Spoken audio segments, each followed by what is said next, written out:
This is the Obstacle Overcomer Podcast, dedicated to helping you overcome the obstacles that have been holding you back. My name is Nikki, and I'm a mother, author, empowerment speaker, singer, narrative changer, and obstacle overcomer. Each week, I'll be bringing you both the spiritual and practical tools that will empower you to overcome the challenges that you've been facing. You have the power to change the narrative of your life. You don't have to accept things as is. And always remember, obstacles are not barriers. They are stepping stones.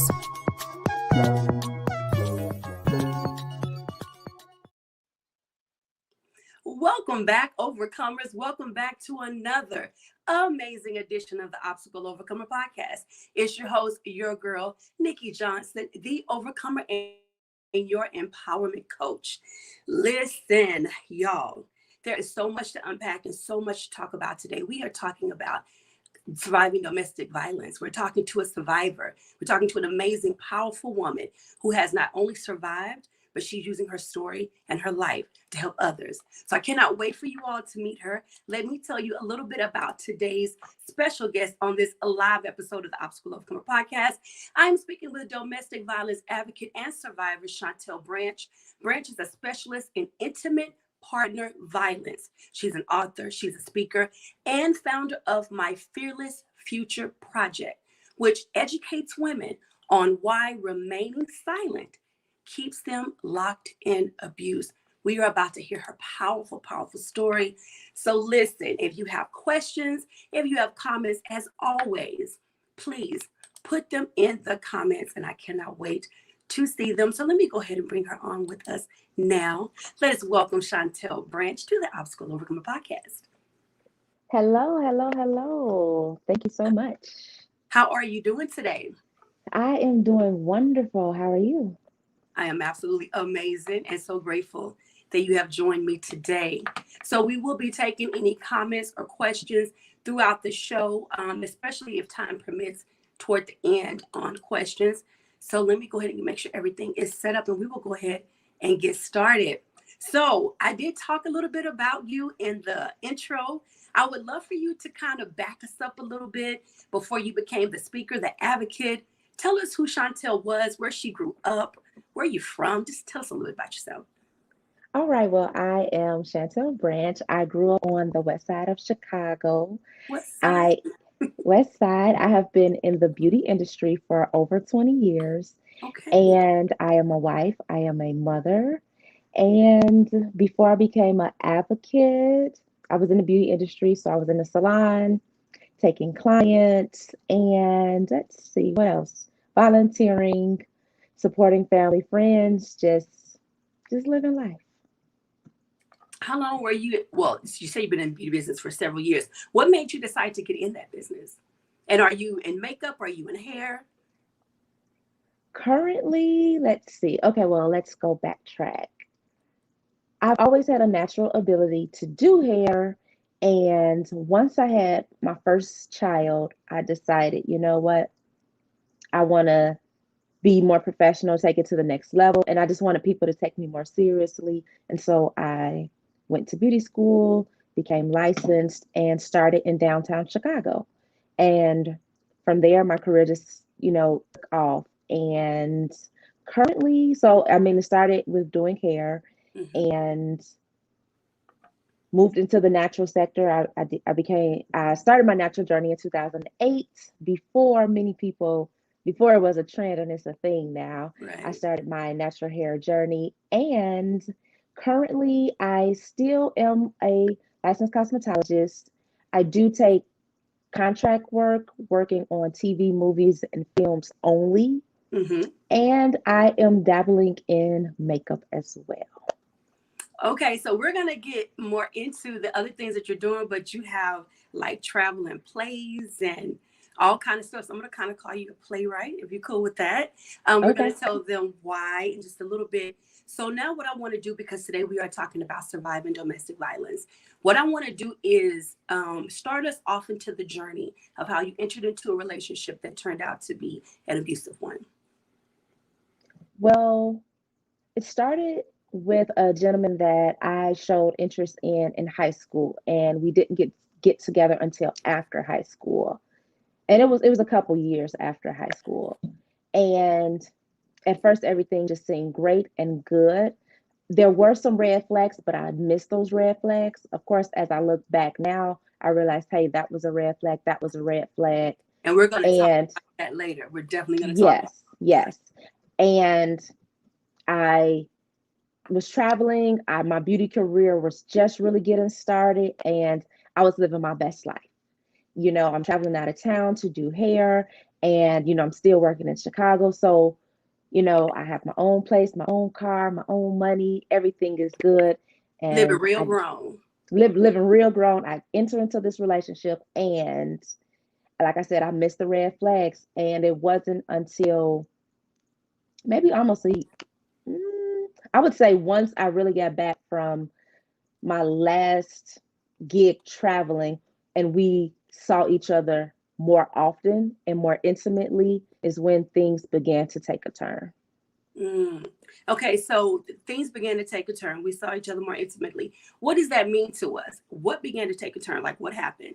And when you say more intimately, is it that he was with you more, spending the night more, like y'all were together more? Yes, we were together more, and it just took a turn from the worst. So it went from this charming, charismatic person to, I mean, a person that can just, their whole ambiance, or they can just feel an atmosphere. They were just, he was just this charismatic person, could get along with many people on the outside, at face or surface level. And then it was behind closed doors that things began to take a turn for the worse. So we would, and at this particular time, again, I'm living my best life. We're going out in Chicago, we're enjoying the nightlife. But then when we get back in the car or on our way home, he was like, "Oh, you're looking at this guy. You have a crush on my friend." And at first it caught me off guard. I'm like brushing it off. Right. What is he talking about? No, I'm not looking at your friend. He's not my type. And so it was just, to me, it was off guard. So it's catching me off guard. And so I'm answering, maybe not in the way that he would expect me to answer. I really don't know what he really wanted at that moment. But again, I'm not interested in your friend. I don't know what man you're talking about. I was looking at while we were out dancing and having a good time. I thought we had a great night, and now you're yelling at me. And so it just began to, the more we went out, the more it began to escalate as soon as we get back in the car or on the way, back to my apartment or so. It just began to escalate more and more and more. We just have some comments that are coming in from YouTube, and we'll address Okay. those. Some are questions, some are comments. So you were noticing the more, the closer you guys were getting, the more time you were spending together, he seems to be getting a little bit more possessive. And it's a Dr. Jekyll, Mr. Hyde is what I would always call it. Absolutely. Been Absolutely. there, done that, sis. Dr. Jekyll, Mr. Hyde, everything is great. And to the public, he's amazing. Oh my Yes. God. And people would probably tell you while you were out in public how great your man was. But you knew there was something different by the time you got in the car, by the time you got home. So, what were some of the other things that were starting to happen? And how far along in the relationship were you when they started happening? Well, I would say, I believe that same year, once I got back, and I got back, I never forget, I got back during Halloween and everything just seemed great. But by the time November, December came, I realized, hey, you know what? He's a really angry person, and I'm not really sure what I'm doing. Maybe I should get out. And so I'm having these reservations. And at the same time, again, that Dr. Jekyll, Mr. Hyde. Oh, I'm so sorry I did that. I didn't mean to yell at you like that. Right. And I just continued to say, and I continued to allow him to berate me, to belittle me, to put me down. And at the same time, I'm still working in downtown Chicago. I'm still trying to pursue my career, and still trying to go out, and let's go out and let's have fun. And Right. so I'm not even realizing that I am actually entering into the battered woman syndrome or the learned helplessness. I am beginning to cater to his needs, and I am beginning to lose myself. But I really wasn't seeing Yeah. that at that particular time. And I just remember that Christmas being just like the worst Christmas ever. And Was that the first Christmas you all had together? that was the first Christmas we had together. And I remember Christmas was good with my daughter. She just got a lot of gifts and presents. And I remember her having this particular kitchen and stove set. And I remember putting it together. And by the end of Christmas night, he had thrown it against the wall and broke it up in pieces. And so for there, I just was like, oh my God, I hate Christmas. This is terrible. What am I in? What have I gotten myself in? And then in the next minute, oh, I'm so sorry. I'm going to buy her another one. I didn't mean to get that angry. This person made me so angry and I took it out on you. And so it still is that I am in this cycle. I'm caught in this cycle and I'm not realizing I'm caught in this cycle. Yes, you're caught in the cycle. Yeah. Mm-hmm. Yeah. Wow. So you mentioned that you started questioning you, which whether you are a male or a female being abused, those are questions that are very natural and normal. And that is part of the cycle that you mentioned. When you began to question you, you also started trying to make, I would call it the waters of the temperature of the home, stay calm. Let's have a good time. Let's have fun. Do everything not to make him mad. Do everything not to trigger him. But I know that there came a point where there was nothing you could do that did not trigger him, right? So Absolutely. during those times, explain to us what would happen and what did you do? He would be angry. It had gotten to the point where if he went to sleep and woke up, I didn't know who I was gonna wake up to. Right. And it didn't matter, to the point I'm trying to sneak out of the bed. Let me sneak out of the bed. I'm tiptoeing on eggshells in my own place. Yeah. It went from my car to the car. Mm-hmm. And and again, I'm giving up my power. I'm giving up my control over the things that I had control and possession over. And it just began to happen slowly and slowly and slowly. And I began to lose myself. And I started thinking that I'm going crazy. It must be me, because the manipulation and the mind games that he was playing, I just started to think it must be me. I'm crazy. Let me do better today. I'm going to get up and I'm going to do everything right today. And if I do, then that means we're going to have a good day. And unfortunately, no matter what you did, it would always end up being not a good day. You talked about the mind games that he began to play. Let's talk about some of those mind games. What were some of them?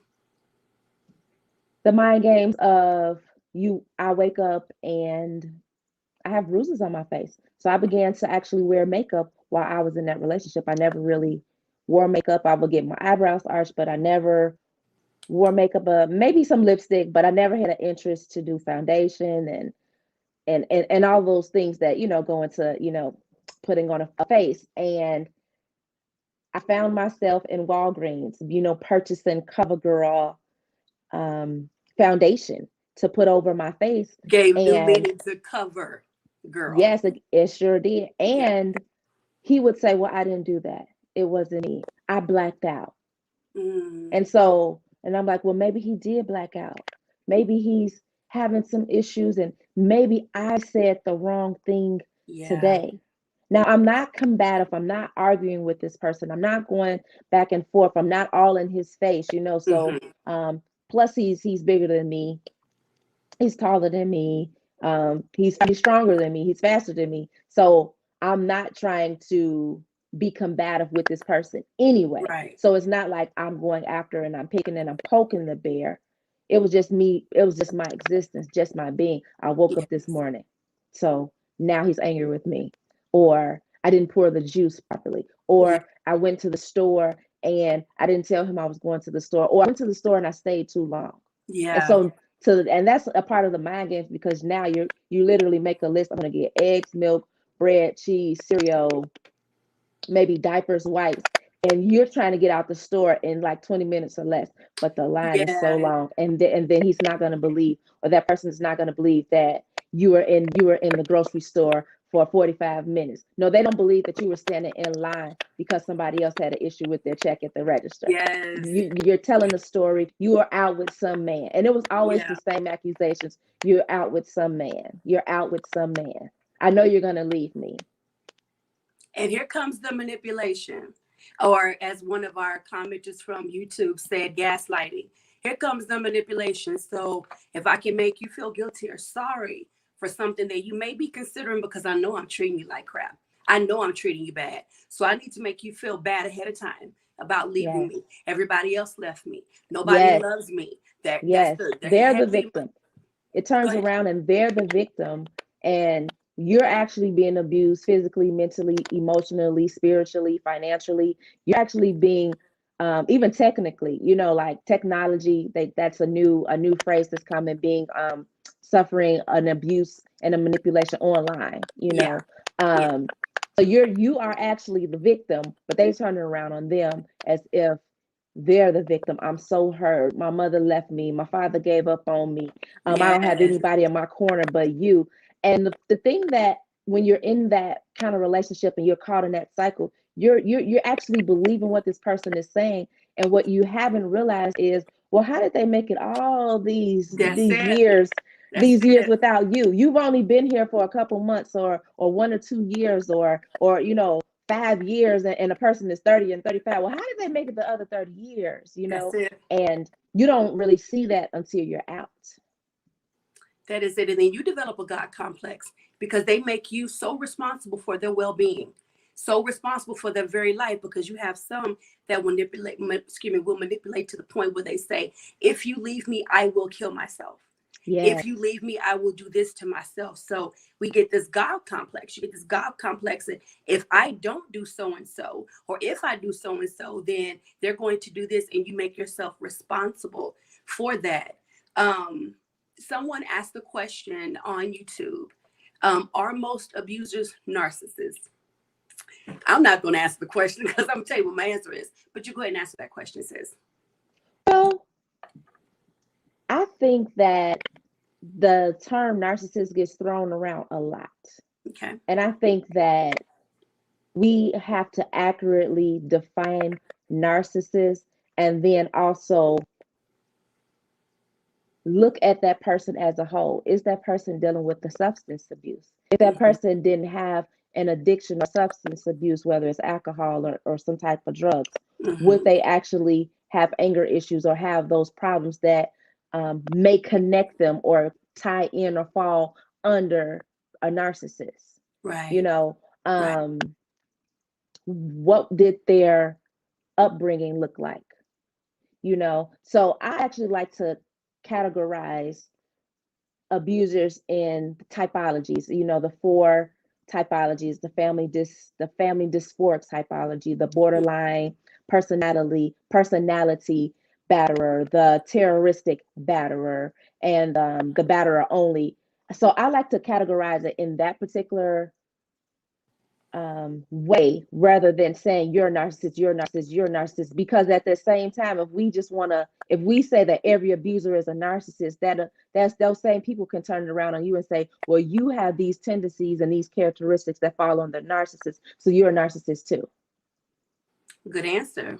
Good answer. So I want to ask you, did you ever reach out to anybody? For help? No. Yeah. Yes. No. In my neighborhood at that time, and even now, there was nobody that looked like me. There was not help readily available at the church. There was not help readily available at the Yeah. salon. There Yeah. was not, it is still a stigma. It is still something that is hidden behind closed doors. It's still the ball and chain of guilt and shame. And so I'm guilty because I'm in this relationship. My daughter is in this relationship with me. So she's watching this man abuse me. Yeah. And I'm ashamed to talk about it because I know better, but I'm caught in this cycle. I'm in the battered women syndrome, learned helplessness. I've learned to walk on eggshells and please this person, and I do not know how to get out. So I'm ashamed that I'm in it, but I'm also ashamed that I don't know how to get out, and I don't know how to ask for help, and I don't know who to look for help, because it just wasn't available in my community at that time. So I want to address this. She did answer as in the way that was good for her to answer. I think what she's saying, Adam, is she cannot, without knowing an entire situation, without knowing the person that is doing the abusing, or knowing their complete background to be able to say that abusers are narcissists. So that was her answer. I do apologize. I think you may have wanted a definitive yes or no, but that was the answer she was able to provide. And thank you so much for not only watching, but for submitting your comments and your thoughts. So I want to Absolutely. And go even ahead. to address the narcissist, and even when you go to the doctor and you for mental illness, right? They have to look at all the factors to determine whether or not you're manic, whether or not you're suffering from anxiety, depression, whether or not it's PTSD. They just can't go in and say, okay, well, looking at you and based on one thing or three things, this is what you are, or this is what you may be suffering for. And the same thing goes for narcissists. So that's why I say this term has been thrown around just over the last couple of years very loosely. And I, as me, am with the counseling background and working with victims of domestic violence, I want to be sure that we are educated on this word and that we understand that it is a diagnosis, that you people get diagnosis with narcissism. So, and being a narcissist. So I cannot definitively give you a yes or no answer to that question, Adam. So thank you again so much for watching. And that's all I can really say on that particular part, is that we have to do it's something that is diagnosed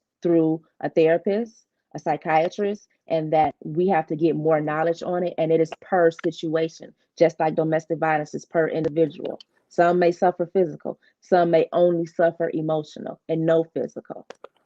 But knowing those particular entities ins and out, that is how we can move about, and that having that awareness and that education when it comes to those particular terms. Thank you so much for that. He says that I feel that abuse and mental illness are independent issues, but it may influence abusive behavior. Thank you again so much, Adam, for sharing your thoughts, love. And Pamela says, good afternoon, ladies. Good afternoon, sis. Alrighty, so I want to ask you this.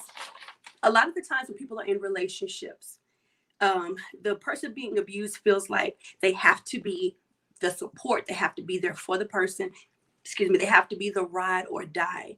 In your situation, if somebody would have told you, but you got to be the ride or die, what would you have said to them? Looking back now, what would you have said to them? When you say ride or die, are you saying I have to stay in a relationship? No, when I say ride or die, usually people, when they say that, it's somebody that is there for you no matter what. They are riding for you. They will die for you. They're not leaving you. They are steadfast and they are there. So again, that would be like the statement narcissist, the way we throw it around. But usually when people say ride or die, you are that person that's not going anywhere no matter what. They go to jail, you're there.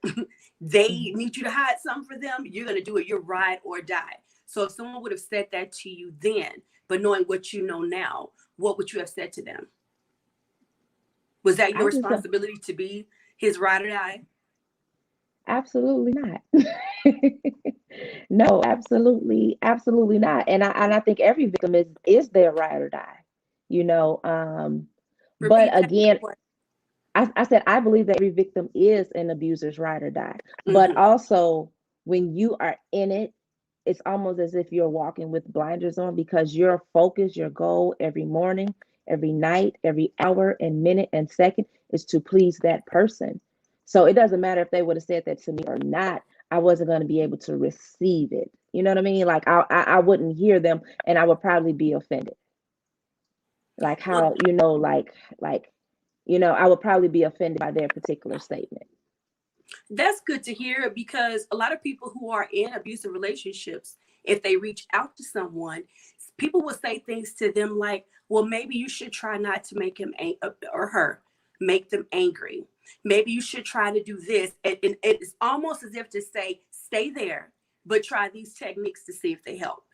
Don't leave, but try this to see if it helps. And even the family members of the person that is doing the abusing, knowing their behavior, will still give that advice on how you can stay there. So that's why I use the term ride or die, because we don't realize when you are actually encouraging people to stay in their situations like that, when it's life or death, when it's dangerous, when you're encouraging people to do that, you're literally trying to give them more and more tools to stay, to continue to ride and unfortunately sometimes die. So that's why I wanted to bring that up. I didn't know if anyone had tried to talk to you about your role as his lady, his woman, staying there, being maybe submissive, being obedient. I wasn't sure, but go ahead. That's why I wanted to lead with, did you reach out to someone? Go ahead. Oh, and so for me, I was very silent. I did not speak to anybody. I really was ashamed. I really was guilty. I really was hiding myself, hiding behind the makeup, hiding behind busted lips. I would wear red lipstick because my lip was always busted. And so I could hide that blood slit on my lip Yeah. with red lipstick. And I mean, I kept it in my pocket. I mean, and working in a downtown salon, you have to look good every Right. day. So I would keep my red in my pocket. And if I just felt like my lips were being uncovered and my busted You lip would hurry was and coming fix through, it. I would hurry up and I would get you under the dryer, throw some conditioner on your hair, walk away, check my face in the mirror, throw my lipstick back on, or say, okay, I'm good, okay, and then come back and finish and continue your service. And even Right. to your point of when we look at domestic violence and we look at different cultures, there are so many cultures around the world that domestic violence is accepted. And Mhm. just what you're saying, the family, the mom, the dad, the family, they teach their children, their daughters, how to be subservient and how to be, and I'm not saying the word submissive in a negative, in a that it's a negative, it's a negative term, because I think sometimes people confuse the word submissive, but they actually teach their daughters how to accept that abuse. And again, if their father was abusive to their mother, that daughter already knows that that is what could happen to her. So when that marriage is arranged, and a lot of times they are arranged, that's her plight, and she knows that that's her plight. So not only is she accepting of her plight, she teaches her daughters, and then her son. Boys are 3 times more likely to become an abuser, and he sees his dad do it, he sees his grandfather do it. He's either going to do it or he's not going to do it. And it's 3 times more likely the chance that he will actually do it. And so in many cultures, yes, it is absolutely taught, and that is one of the biggest things. But when those particular women, they look at the American culture and they look how we have advocates, and even in the UK there are advocates and there are agencies and more, and it's becoming more a topic that is discussed more and more and more. That is helping to break the silence and shed the light. And those women have even reached out to my organization and other advocates that I know, because they do want that help. They do want to talk to somebody. And because they cannot go to anybody in their culture, they are, reaching out privately to different agents and organizations and advocates in order to get the help that they need so they can break free. That's good. So I told you earlier we were going to come back to this. So looking back on the relationship now, and Adam wants to know this question too. What were some of the red flags that now but then you may have missed? What were they? Calling all the time or texting all the time. I was like, oh, he loves me. I mean, and it's to the point where, 5 or 10 minutes, I didn't get it, but he's calling. Okay, I just texted you, you didn't answer. Okay, I was with a client. Okay, but I need you to give me a call back. At first, it's like, oh, okay, okay, but then they constantly do it every day or every week or every Friday, Saturday. I'm in a salon. I'm super duper busy, but you want to talk to me every day at 12 o'clock. So now you're putting a demand every day at 12 o'clock. I want to talk to you. I don't care who hair you're doing. I don't care what you're doing. I want to have that communication with you.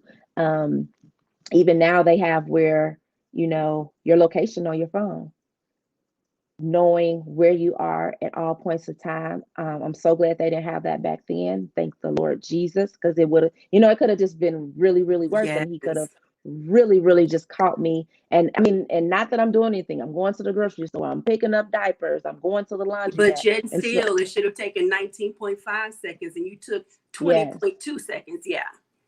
yes. Another sign could be checking your gas thermometer. That is something that Mm-hmm. is huge. Well, it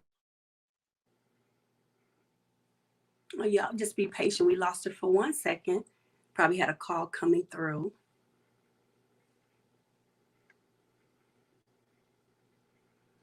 While we are still waiting on her to come back, thank you all for your comments as well as your questions out there in YouTube land and Facebook land. If you have not done so, please take a moment to share this episode and have a watch party, if you will. But please take a moment to share this episode. This is a very important conversation. And if you know someone that may be in a domestic violence situation, this will be a great opportunity. I think we have her back. Can you hear me? Yes, we can. Okay, sorry And we about can see you that. too. Okay. What were we talking about? You were talking about checking Oh, the checking the mileage speed, and like the the mileage mileage and thermometer, the gasoline. being able to, I mean, and they made, so now it's just super easy because they can just take a picture and they know exactly how many minutes it takes for you to get to work Yeah. and say, hey, you know what? It looks like you stopped somewhere. Where did you stop at? Because usually the thermometer or the speedometer wouldn't move this far, or the Yeah. gas meter has moved a little Yeah. bit further, and every day, Monday through Friday, it usually is at this particular level. Now I see that it looks like you made a couple of stops. Where did you stop at? Financial control is one of the biggest things that really gets individuals caught in that cycle. Right. When you turn over your finances, you can be the breadwinner, and this person may not even be good with finances, but if they have control of the finances, they may be actually taking care of the finances, paying all the bills with your money, whether you're male or female, and giving you a little stipend, a little bit of money, a little allowance every day. I'm gonna give you $5 a day. Or they may take your debit card and always have your debit card. So those are, I mean, and once that financial piece is done, that is what really gets women, because they really feel lost. For me, I really felt lost. I felt like I was being pimped every day I came from the salon. I was handing over my money, my cash money, like I was being pimped, and I was like, this is not, and in my head I'm like, this is not right. I got to get out of here. But how am I going to get out of here? Because my brain was so washed, I was so conditioned, and I felt that if I took $20 or $50 out and to hide it, that he would somehow find it, and then I'm going to be in big trouble. And big trouble could mean a black eye, a busted lip, and I still have to get up, take care of my daughter, and get to work and look good at a salon downtown. So I know you hid your bruises and everything with makeup, but it still is alarming to me that no one noticed any other signs. So what I want to focus on right now is, what are some warning signs that people, the loved ones of people that are being abused, the friends or coworkers of people who are being abused, what are some of the warning signs that they can look for? Because you can cover up bruises with makeup. You can do that. You can cover it up with your hair. Ask me how I know. So, what are some things that people can look for other than just physical bruises? Behaviors. Check the person's behaviors. If you know that you always see your sister or your brother, your family member every Sunday, or once or two times a month at your parents' house, and slowly but surely it's been 6 months and you've seen your sister two times, you're like, wait a minute, something's going on. And then like, oh, she does have that new boyfriend. And then watch the mannerisms of that new boyfriend. Are they controlling? Okay, if that individual does come to see you, how long are they staying? Well, they used to sit on your couch and used to watch Netflix and chill, and you guys used to spend plenty of time together. But now they just stopping by for a few minutes to drop something off or pick something up. They're not even coming. They used to come in, and now they don't even come in anymore. They don't watch TV with you anymore. You used to text them. They used to text you right back, or they would text you when they got off work, and you guys would talk on the way home. But now you notice that you're not talking to that person on the way home anymore. They're always on the phone with their significant other, and you're like, man, can I get 5 minutes of your time? Or the biggest sign is you used to see them, you used to have interactions and communications with them, and you don't see them anymore. That behavior. And then when you do see them in public, look at their body language. The body language is so huge. I would just be kind of timid. I would be shy. I would try to sit up and just look okay, but my face was and just have my face together, like, I'm so happy, I'm smiling, I'm in this relationship, but really I was faking. So paying attention to body language, to their behaviors, especially over time.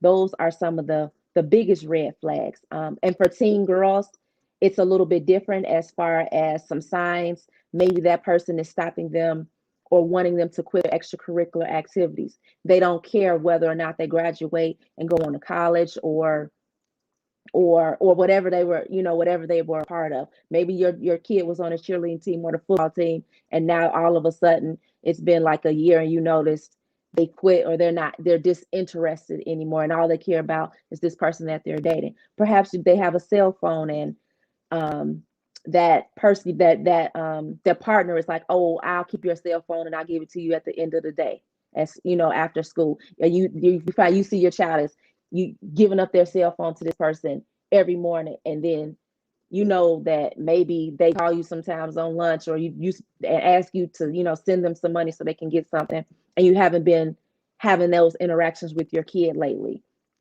Pulling on clothes.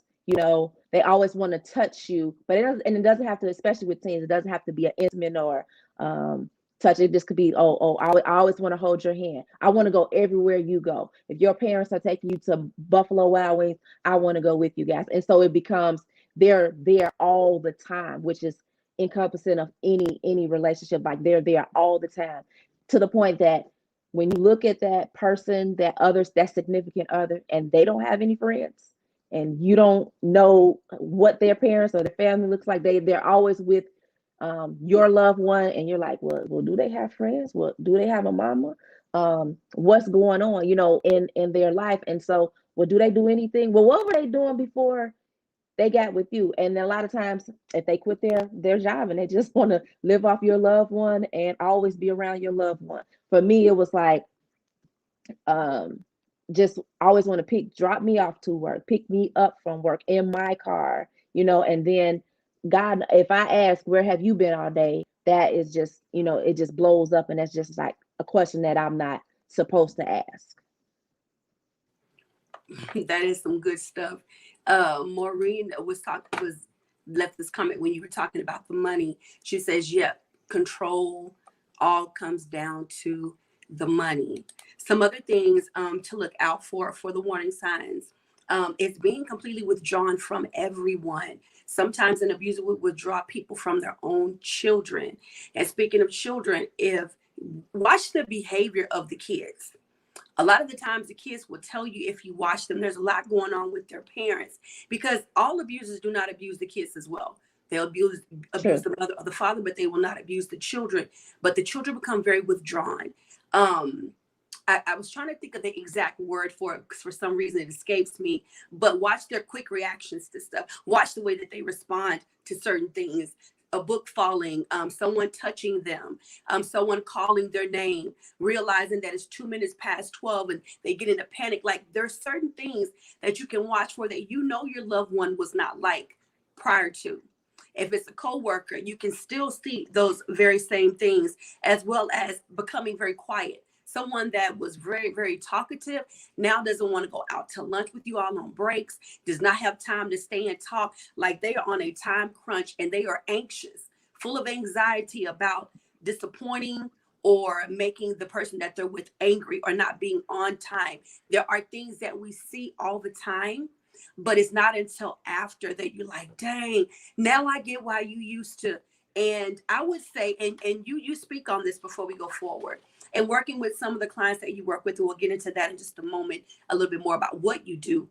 Do you ever advise loved ones of the people that are in abusive relationships to ask questions? Why is it that all of a sudden you can't stay longer than? Why is it that you get so jumpy when, like, do you advise them to ask questions?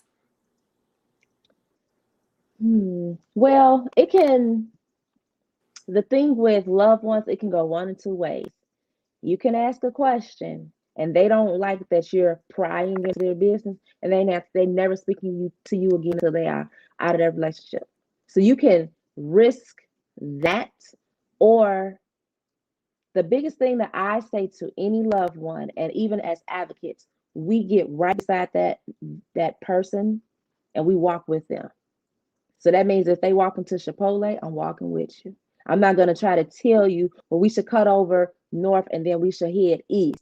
If you want to go south and then head east, that's the way we going. Because you do not want to compromise that relationship with your opinion. And that is, some of the things that we do, and we don't even realize, like, oh, I just love you. You're my sister. You're my mother. I mean, I seen it with daughters and their mothers, and they cannot have a relationship because the mother, when a child got old enough, they got out of the house. But the mother is still there. She's still in the cycle. It's been 20 or 30 years. And she wants to have a relationship with her children, but it's hard because she's still connected and obedient to that parent. And then just to piggyback on some of the things you were saying with children, one of the things that we as adults, we just don't realize is that the brain receptors, there are brain receptors that we have. And then those brain receptors go off every time a child faces a traumatic experience. And I say this in my book, Shame by Boundaries. When a child, just think of a child, imagine you're outside, you're riding your bike, you fall over and you scrape your knee. You fall off your bike. Something happens, you fall off your bike. Your knee is bleeding. What do? You run home. You go to whoever's in the house, mom, dad, grandma, aunt, and you're crying, you're bleeding. They patch you up, they put a band-aid on, and you go back outside. Well, that child who is a witness to domestic violence, nobody is picking them up. Nobody is patching them up. They're constantly bleeding. And so that bleeding is on the inside, but there is something happening in the brain. And so the brain, when that child is calmed down and they got patched up and then back outside, the brain responds differently and it begins to calm, right? The dopamine, the endorphins are released and the brain begins to calm. When that child is experiencing those traumatic episodes and nobody is there to calm them down, they don't calm down. And so it comes out, like you were saying earlier, it comes out, it's being withdrawn. It comes out, some kids, they're unruly, they're bullies at school. It comes out, and some kids, they wet the bed. It comes out, and the kid who used to talk the most doesn't say anything at all. They're now silent and they don't want to talk anymore. It comes out, and that's just watching your loved ones and say, man, I see that something is going on with her. But when I look at her son or I look at her daughter, their behavior is changed too. And so those are signs to look out. And something that you can say to your loved one and say, hey, you know what? I don't really know what's going on. But listen, you know what? If you ever need anything, you can always, call me if anything is going on. And it doesn't even have to be about, hey, if you've been abused, call me. No, if anything has ever happened to you, I just want you to know that you can always come to my house and I will help you. And that can be for any, if your house and you can put in terms, if your house catch on fire, girl, you always got a place with me. If you ever need $100, girl, and your kids are hungry, or sir, you can always come to me and I'll feed your family and I'll give you the $100. And it can be in terms of that way helping, showing that I'm there to support you, in your basic needs, but not in the point of getting into a conversation about their relationship that's going to make them be offended. Again, that shame and that guilt is very heavy. So now I'm ashamed because I think you know. Yeah. So because I think I'm not going to answer your calls or your texts anymore because I don't want to feel guilty because I think that I'm being abused and my children are watching me be abused. Or ashamed, because it's a lot of shame. Yeah. And I would say if you offer, not only, if you ever need me for anything, if you ever need to talk or need a place to stay, it's a no judgment zone. That would have been treasure for me at the height of it, right? Because there was so much shame. And so many people that I have mentored or counseled, it's the shame part of it, especially when it's somebody that you thought, it's because you thought, right? So you feel like everybody's going to look at you the same way you're looking at yourself. I thought Susie was, and they turned out to be something totally different. And you've hidden so many things for so long that the shame of it all, but just knowing that you have a safe place to go. And I'm grateful for the safe places that I did have, that I could go, that a friend that I could talk to that would not look at me and judge me or question me. They literally would, okay, so what are you going to do? Because if I'm already reeling myself with shame to the point that I don't want to tell anybody.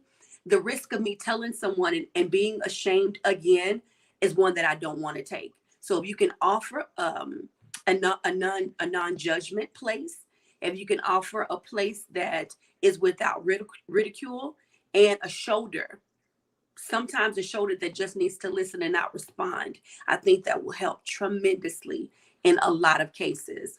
Um, Absolutely.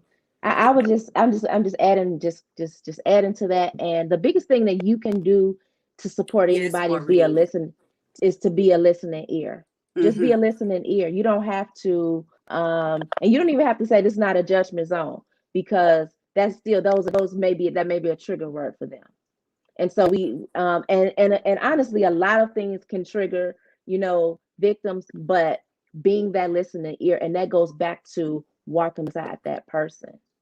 Because if you always are you, and you're always a listening person anyway, then you guys may already have a type of trust that's built up. But if you are that person that's always negative, you always got something to say. Every time this person got something going on, and they got a new man, or they got a new clothes, a new car, or they losing their job and they getting another one, they're not likely to come to you with this kind of information. And so the biggest thing is being that listening ear. That's the best thing you can do. And you don't have to say nothing. I'm telling you, and I think people don't know what that looks like. That's like if Nikki comes to me and she shares with me what happened in her relationship. I don't have to yeah, girl, and let me give you these 5 tips that you need to do. I don't have to do any of that. I can say thank you so much. You are so strong. I appreciate you sharing with me. And whatever you need, if you need any resources or support or food or money, or you just need me to help you with anything, just know that I'm here.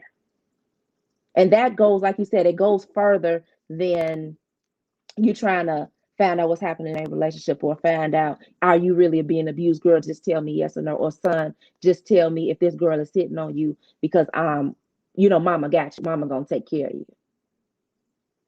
Chantelle, for you, what was your breaking point? What was that thing that was like, I'm done, I'm out? And then tell us what you did to get out of the relationship. The breaking point for me was the 4th of July. I had a client scheduled for 8 a.m. I jumped up about, no, I didn't jump up. I fed my baby, and I slid out of the bed. Normally you just turn to the side and you get out the bed. Well, I slid all the way down to the end, and I got out the bed. And I went to the, no, I didn't go to the bathroom yet. I went to the closet to get dressed. I was like, let me just grab some clothes really quickly. She is always on time. She is never late. And when I turned around, he was like this close to me. He was like staring. We're looking nose to nose, and I'm like, okay, where you going? What you doing? What you getting dressed for? We've already had this conversation the night before. You know this particular client. You know how they are. She is never late. She is serious about her hair. If one hair is out of place, we're gonna stay in that appointment until it's done. So it's not like it was anything new that he didn't know. That's what it was. I have a client at 8 o'clock. And for me, I'm tired. You're sleepy. You just wake up in the morning. You're like, I'm getting dressed. I have a client. And he just snapped. I never forget. He just snapped and he began to choke me. And this day, I'm like, I'm going to fight back. So I'm swinging, I'm swinging, I'm swinging, I'm swinging. And I'm really missing because my arms aren't long enough and his arms are like straight out, choking me. I remember seeing my baby like looking over, and I saw her kicking and cooing in the air. And then my world went black. I couldn't breathe. I couldn't see. And I just remember praying silently, like, Lord, please don't let me die. Lord, please don't let me die. My baby, Lord, please don't let me die. And in an instant, it was like he let go. And I remember him like kind of like hoisting me up. So I must have fallen, hoisting me up. And I just remember like, like breathing really, really deep. And that was my breaking point. And we've had bigger fights and more traumatic fights. And not that that wasn't But I mean, like I said, I've had black eyes and busted lips, and I've been bruises all over my body, Yeah. and being abused from 9 p.m. to 7 a.m. Like I've went through that, but this time it was just that thing, and I was like, nope, I got to get out of here. Yeah. I got to get out of here. I've already carried the guilt and the shame, and I was like, I don't want this baby to see this. I got to go. And I planned, and I had already made some escape attempts before. So this time I Hmm. said, and every time I came back. So this time I said, I'm coming back. And I told myself, if I have to sleep in my car on the side of the expressway, Yeah. I don't care what I have to do, but I am not coming back. And I planned, and it took me 3 days. And I waited until he went to work during the week on a regular day. I got up, went to the daycare, came back. And on Mondays, I would do laundry and go to the beauty supply. And I was doing laundry, but I was actually folding clothes to leave. And he always would circle the block. And so he left and he came back. And then he left again and he came back. And I remember the second time he left and came back, and I was shaking because I knew that this was getting ready to happen, that I was going to leave. And once he came back that second time, I mean, like literally gets out of his truck, comes back in the house. And I didn't move because by now, again, when you are in that relationship, you know that partner better than You know the anyone else. routine. So, Yeah. yeah, so when we as advocates are helping individuals do safety planning, we need your whole A game, because you know their shoe size, what color their toenails are, Right. you know where the bats, the knives, the guns, everything is at. And from that point, I remember running. I remember, and I already, so I just had clothes on the floor and I was folding stuff, but I already had two long plastic containers that slid under the bed. And I remember running to the front to make sure that his truck was gone. And once it was gone, I ran to the back. I grabbed those two containers and I ran to the car and I slid them in. I had a laundry bag already filled with clean clothes, and I just grabbed the whole bag and I threw it in the car, and that was it. And I just left. So everything else was just there. Everything, playpen, bed, sheets, clothes, everything was left. And I drove around. I was crying. I was scared. I was like, oh my God, I should just go Was your back. I heart don't know what to racing? do. Oh, my heart was racing. My throat was dry. My hairs was raised on the back of my neck. I'm driving in my neighborhood like I don't know where I'm going. I'm just like, oh my God, this is happening, but I don't know where to go. And I didn't Mm. want to bring my family into it. I didn't want him to come to any of my family members' house and try to hurt them to get to me or drag Right. me out of their house. And then Right. they, maybe they're not strong enough to save me or get me. And from there, I called the 800 number for domestic violence. Yes, I did. I used that number. I'm an advocate for it. I tell people call it because it works. They connected me to Give that number shelter. right now. Go ahead and give that number right now. 1-800-799-SAFE. That's 1-800-799-SAFE. I called the number. And you can also text the crisis line at hashtag 671-671. Six So seven one 671. And they're texting that to what? Um, you just hashtag 671-671. And that's the crisis hotline. So if you are struggling with suicide, you need to get out of a relationship, you've experienced sexual assault, whatever your crisis is, you're homeless. They're 24-hour line, so they will text you back immediately right away, and then you can get connected and talk to somebody, and they can begin to plan and help you with whatever your crisis is at the moment. Thank you for sharing that. Go ahead. So you did And call. so I called the number. They connected me with a shelter. And I remember the shelter being really far outside of Chicago, but I didn't care. Even though I worked in downtown Chicago, I said, I don't care. I just need to be free. I need to live.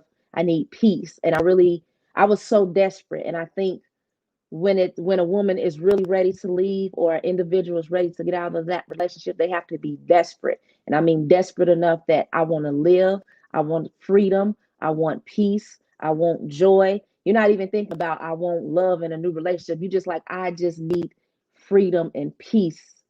I need to have a clear head. I And want to live. I want to live. I want to live. That's it. I want to live. I want to live. I don't want to die. He tried to kill me. And I just kept thinking, if he takes me, then who is going to take, who's going to take my kids? Like, who's going to raise my, no. Like, it's on me.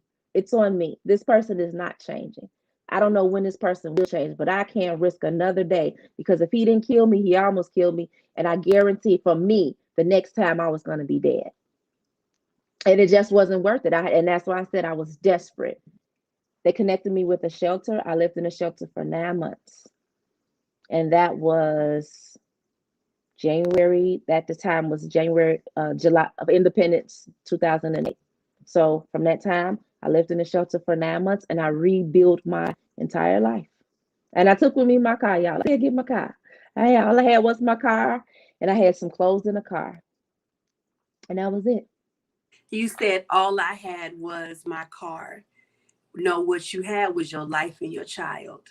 Oh yeah. I mean, as far as possessions, like, No, I because understand again, that. he I had understand took that, but I'm over just trying that. to change some mindsets right now, because some Hmm. people are in abusive relationships where that abuser buys them a lot of stuff. Like they're leaving Yeah, big houses, many cars, true. labeled down to the socks on Yes. everything. Leave all of that with your life. Leave Oh all of yeah. that with your life, and you have everything. Leave all of that with your life. If you have to Yes. leave the car and take the bus to get to some Do it. shelter, do what you have to do. So you're out of this relationship now. You have rebuilt your life. You were staying in the shelter, rebuilding your life, and you started the My Fearless Future Project. Tell us why you started that and what it's about. I always said that once I got healed, I would share my story. And my husband, he always has been like, share your story, share your story. And I was like, no, Hold on, no. back up. Because for those that do not know and did not research you, tell us about your marriage, because you said my husband. So you have now married. Are you well, first of all, how long have you been married? I've been married for 11 and a half years. Wow. What was it like being in the total opposite of what you had come out of? And it truly was the total opposite. My husband is just amazing. He's awesome. It was good. It was peaceful. Like, it was like I fought for my freedom. I fought for my peace. And then to have this man find me in that place, and not only find me in that place, but he had because he was peace and he was love and he was freedom, we I just love grew. that he was peace. Yeah. I Yeah. love that. So it was just like, okay, well, we came together, and we just continue with having a peace and having the love. And so he's been able to show me a love that I've never experienced before. So you said that he encouraged you to share your story. And you said, if I ever get out of this, I am going to go ahead. Okay, yes. So he encouraged me to share my story. So finally, I guess about 8 years later, I decided to go and volunteer at a domestic violence shelter. So I'm like, okay. And even before I get there, I already know they're gonna say, "Can you share your story?" And so that just started from there. They asked me to share when I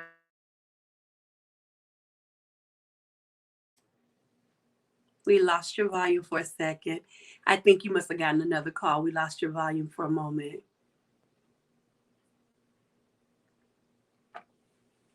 While we are waiting through this little technical thing, y'all know, y'all been Zooming. Y'all know how it goes sometimes. Make yes. sure you all are sharing. Please share. And thank you to everyone who has commented, who are watching, who have already shared, and who will share this in the replay. You can still leave your comments and your questions, because we will respond to them. So thank you all so much for that. All right, I can hear you now. Sis, go ahead. Okay, awesome.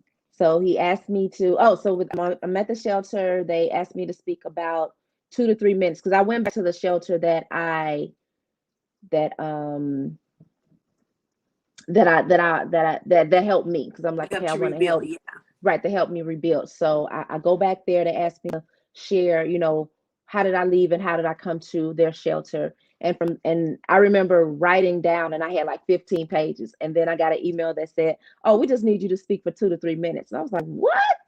How am I You want gonna? me to condense that in 2 to 3 minutes? Yes. So I probably got it to about 6 minutes, but my husband asked me to he asked me to share my story. And so I just wrote a book, and I wrote an entire book about domestic violence, and just based off my real life experiences of of experiencing domestic violence. And that's kind of just how I got started. Once having the book, people, again, it's still a cliche. They're still running from domestic violence. Nobody wants to break the silence. And so everybody was, oh, you wrote a book. Oh my God, that's great. And then I'm like, it's about domestic violence. And then like, all right, well, have a good day, People are hon. afraid to touch that subject. Yes, so I mean, I'm submitting it to publishing houses. I'm submitting it all over the United States. Nothing, because it's not a romance novel. It's not talking about sex. It's It's not not just filled with, ratchet. yes. So couldn't get, picked up. So I self-published. And again, like I said, I still was getting the same thing. Oh my God, you wrote a book.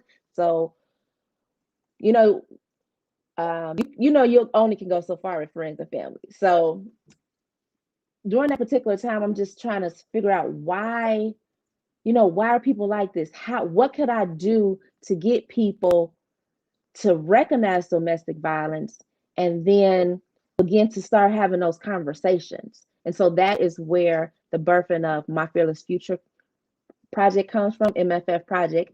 And from there, I created a production. I wrote all the scripts, and it's a set of 6 monologues that allows individuals to walk through one day in the life of a victim. And so it goes from a woman getting ready for work. And so as you're walking and you're touring through the monologue, you see a woman struggling to get ready for work because she's abused, she's bruised up, and so she's getting herself together. And then you go to another scene, and someone they passed away from domestic violence. And so you see that child, that 10, 11-year-old girl, um, fearful. How does she go on, because now she's living with her grandmother and she's living with her cousins, and all she is missing her mom. How does she? And so you get to watch her get prepared for her first day of school, wishing that her mom was there. And so it goes on, but it also ends with healing. I think a big portion of domestic violence is people miss their healing. People get out of relationships and then they get into another one and say, well, I'm not being abused physically, but they're verbally abusing you, or they're emotionally abusing you, or they're financially abusing you. But you're like, well, at least I'm not getting hit anymore. And so I think when you skip that healing process, you miss out on everything. If I would have skipped my healing process, I could not be the woman that my husband needs me to be. And we couldn't have been married for this long if I would have skipped the healing journey. Or But your that healing process, yeah. it's a journey. It's a journey, and knowing that it's a journey, but knowing that it's necessary, not only for you as the victim, but for your children who witnessed it. They need it just as bad as you. Every time you Yeah. have an appointment, their appointment should be at the same time. Yeah. They should be Yeah. going in one door, and you should be going in another. And now they have telehealth. So you have your Zoom appointment at 3:30, then maybe your kid has to have theirs at 6:30. And Whatever when the you say case may appointment, you're be. referring to counseling? Counseling, yes, sorry. Mm-hmm. Counseling, Yeah. therapy, counseling. What Yes.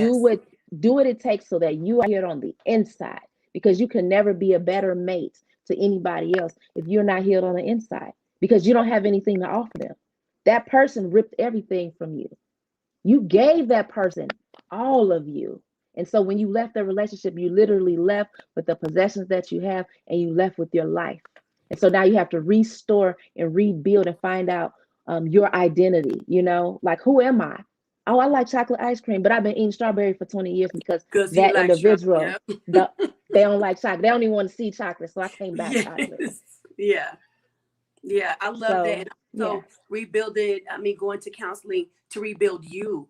It is great to yes, do it to have a future mate and for your children, but you got to do it for yourself too. yeah, You said it so perfectly. You need to know who you are now, because you have been who someone else has demanded that you be for whatever length of time you were in that relationship. And it's down to, wait a minute, do I like milk? right. Do I still like cereal? Like, it's all of those things. So please get counseling. Please, Yes, please. And to the minority community, you can be yes. Christian and still get counseling. I do it twice Please. a month. I do. You can be And the black and church is still get the church is counseling. not the church is not your counselor. And it's good to go to the church and get prayed upon. But You the need some. word You need a says specialist. the word says faith without works is dead. So you don't went to church, you don't got prayed upon, and you got all the faith in the world, but you have not called the number. You haven't went online and filled out the little bitty form that they have so that you can begin the process to heal. Because the counselor is going to pull up and dig out the things that help you Yeah. and help show you and Yeah. why you allowed that person to come into your life and do Yeah. these things to you. I'm big on taking accountability. My first book is titled Decisions. Why? Because I made a decision to not only get in that relationship, Yeah. but even when I saw it turn sour, I decided to stay. Yeah. Yeah.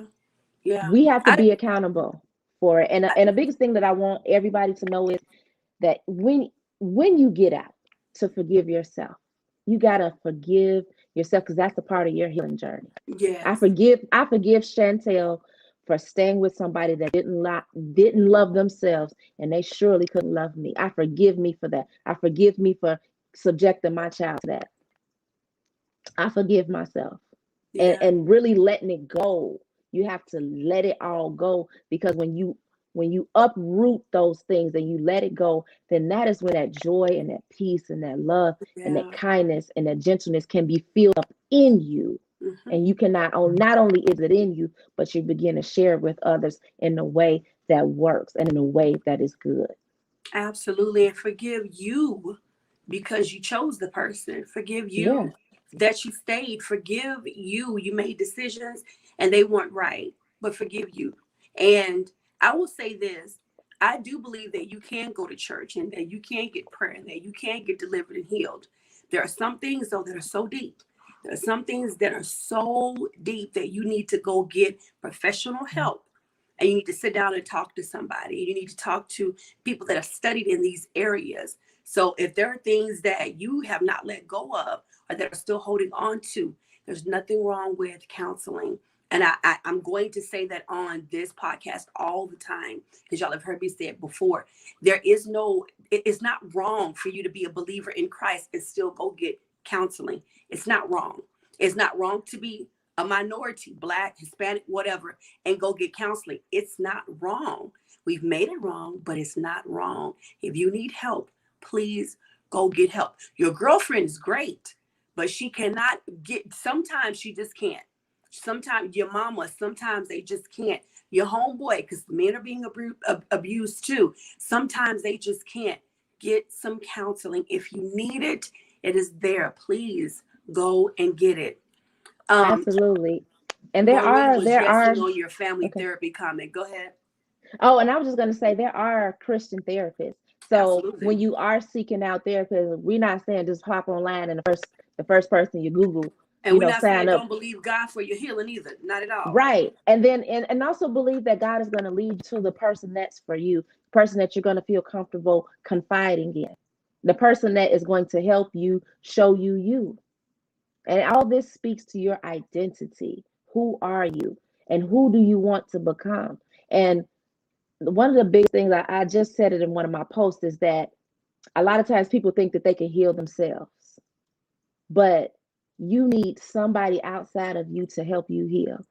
Because if you're going to the church, that means you know that you went to the church and you wanted to get prayer, and you wanted to get healed, and you wanted to get delivered. In the same way, go to the counselor, go to therapy, because you want to get healed, you want to get delivered, and you need to get healed from stuff that's so deeply rooted that you're not sharing that with your pastor or with the nurses or with the usher board or whoever, the parishioners, whoever the church people are. And then also, it's almost sometimes it's not fair to put those burdens on other people that are not trained to carry your burdens. And I hope that makes sense. It's not fair to put um your whole burden and unload all of that on somebody that's not trained to unpack that and help you walk through it versus you just telling your girlfriend or you just telling your brother, and now they're carrying around all of this, and now you walking around, girl, I'm good. I talked to my sister last night, I'm good. But now your sister is hurting or in pain, and they, whatever they're going, and they can't let it go. And you like, I'm good. And so I just want you guys to be mindful of that. Go to the people, the professional people that have been trained to do it. That's good. I started to say something, but I'll leave it alone. Maureen says, yes, we all heal through connection, safe, connected nervous systems. All right. So I want to ask you about your books. So you've written Decisions and Chained by Boundaries. Tell us about those books and where can those books be purchased?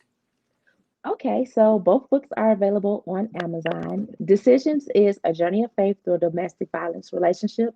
Although it's a fictional story, it's based on real life experiences. And it's very suspenseful. You can check out the testimonies, the reviews from it on Amazon. And if you're a reader, I'm telling you, you're going to be done really fast. People that read, you'll be done in about 24 hours. And then Chained by Boundaries is a self-help ebook. And I am in the process of we're recording the audio book, and we'll have the audio book out this fall. I wanted it to be a quick guide. I also wanted it to be a safe guide that is not necessarily laying around your house. So if you know somebody that is struggling and you say, hey, can I share some literature with you? Or I know a book that you may need to pick up that talks about the red flags, that talks about the tips.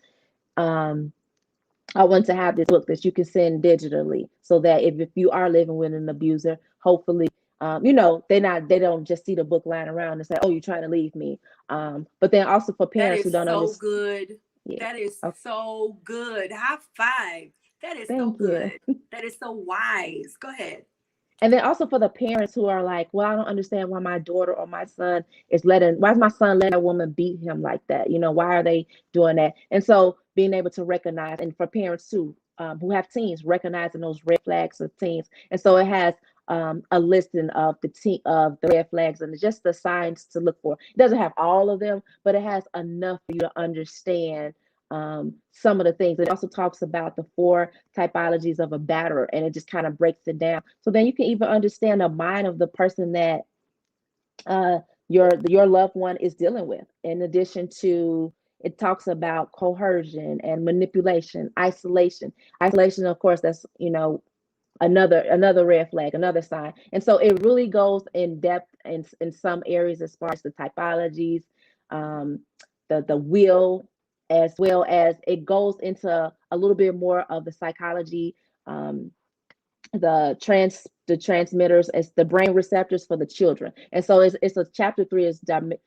um, dedicated to the children. And so I wanted to break it down like really super simple. You can go chapter 3 and then go to the title, and just kind of really breaking it down, because I want it to be a quick guide. I want you to look, okay, I think I may be dealing with somebody, he's been intimidating me and manipulating me, and let me go read what this says. Oh, you know what, he sounds like an abuser. And then you can look at some of the red flags, and then if you notice that, you can say, hey, you know what, let me exit out of this 30-day relationship really quickly, or we've only been talking for 60 days on Bumble or Tumble, or whatever the dating sites are. You like, you know what, he sounds a little special. So that's it. You can find both of the books on Amazon. And hey, and then also the live production. Are you ready for me to dive into that Go too? ahead. Go ahead. I'm Okay. sorry if y'all can hear that popping sound. We're almost done with the interview, so hang in there with us. But go ahead, talk about it. So I have a live production. It's called Survivor Testimony and Monologues, and the representative is the acronym is STAM, STAM, and we go to colleges, universities, high schools, and so we do have an educational program. We would like to attack domestic violence on the front end, where we are teaching the red flags and the signs to. We like to start with 6th grade as the youngest and go all the way up through high school, college, and so if you or your organization or you have a school that you know that will benefit from seeing our production, please don't hesitate to reach out to me at www.mffproject.com and fill out our contact form and put STAM in the subject area, and we will definitely get back to you. But it is definitely a creative way. It is the best way that I see to really get the message out and really help people understand, because everybody is not going to pick up a book and read or listen to an audiobook, but we go and we see plays and we see movies. So if you see this production, I do believe that it will impact you. So that's it. I love it. When I was researching you and reading some of the information that you sent me, when I got to that part, I loved it, especially the way you described the way you see like these glimpses into the lives of people that are going through domestic violence. I want to hit a couple of the comments real quick. I have a couple of questions for you, and then you will be ending us off because I'm Okay. going to give you the last word. My mother actually says, Okay. Amen. Hi, mommy. Thank you for watching. Maureen says, agree, so good. That's when you were talking about the ability to have that book without having the book sitting around. And also, wow, this is all so amazing. Thank you all so much. And thank you all so much for watching and participating. Maureen, that is one of my writers. We work as community advocates and leaders in our city together. Child, I tell you, Wonder Women. All righty. So I want to ask you a couple of questions. Tell me the first thing that comes to your mind. I'm going to say some Okay. words to you. I'm going to say the word God to you. And what's the first thing that comes to mind? My everything Peace. is who I am. Mm. Come on, peace. I love that. Endurance. Endurance is what it takes to finish the race and stay Mm. in the race. Mm. Joy. Joy, I would say fruit of the spirit down in my soul. Strength. Strength, we all have it. Sometimes it gets distracted or distorted, but it's in you. And if you're ready to leave, just do it. Mm. Oh, that was good. That was good. So, if you had one piece of advice that you would give the you that was in that relationship then, what would that advice be? To value yourself and that you're worth more than to be abused physically, mentally, spiritually, emotionally, and financially. You're worth more than any of these negative words that he tells you every single day. You're worth so much more. Get out. Run, girl. Get out. Run. Run. Get out. Yes. Get out and run. Amen. Tell everybody how they can get in contact with you. Well, you can find me on Instagram at MFF Project, as well as at Chantelle_Branch_speaks. And the easiest way, I think, is just to head on over to our website at www.mffproject.com. I think that is the easiest, quickest way to get in touch with me. And you can also, of course, you can find me on Facebook. And if you are looking to get more information or you are a victim or a survivor, I do have a private Facebook group that is just for survivors and victims only, as well as we do have some counselors and advocates in there. But those are just the additional people that we it's a support group, and so we want to help you, we want to educate you, and we want you to have someone to talk to in a safe space. So you can, again, if you find me on Instagram, Facebook, Chantelle Branch, just type in my name. I'll get that information over to you. I I'll send you love the it. link. Yes, she's not saying it out loud. No. Contact her. She's protecting. Amen.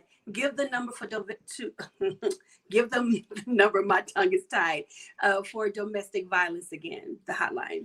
The hotline number is 800-799 SAFE. That's 1-800-799-SAFE. And if whatever state you are in, there is a domestic violence coalition in every single state in the United States, and they also have a hotline as well. They're all different, so I don't know the number to all of them, but they will help you and they will get you to a local shelter. They will get you resources, whether it's Pampers, formula, gas money, you need an engine for your car, whatever kind of help you need, the help is there. The biggest we have to, as survivors, as used to be victim, you have to use your voice. Your voice has power. Amen. My older sister says amen and strength. So listen, we're about to wrap up the show. I'm going to do my usual sign off, but Chantelle is going to have the last words. And I want you to think about this as I say my sign off. I want you to give 3 things that you want to relate to anyone who is watching, who is currently in an abusive relationship or know someone who is. So give me one moment. Let me say my goodbyes. I'm going to give it over to you, and you will be dropping the mic. I want to thank you all so much for tuning in. This is a conversation that we have to have, not just during Domestic Violence Awareness Month, but all the time. So I really want to thank Chantelle for being here, for being open and vulnerable and sharing her story, as well as pouring into us today. And I want to thank all of you for watching and sharing. If you have not shared, what are you waiting for, family? Please share. Also, remember, you all overcomers. Obstacles are not barriers. If you kick them over, they become stepping stones. Chantelle, I am leaving the stage. It is on you, love. Thank you so much. The floor is yours. Thank you. I would say to everyone that your voice has power. All you have to do is use it. All you have to do is open it up.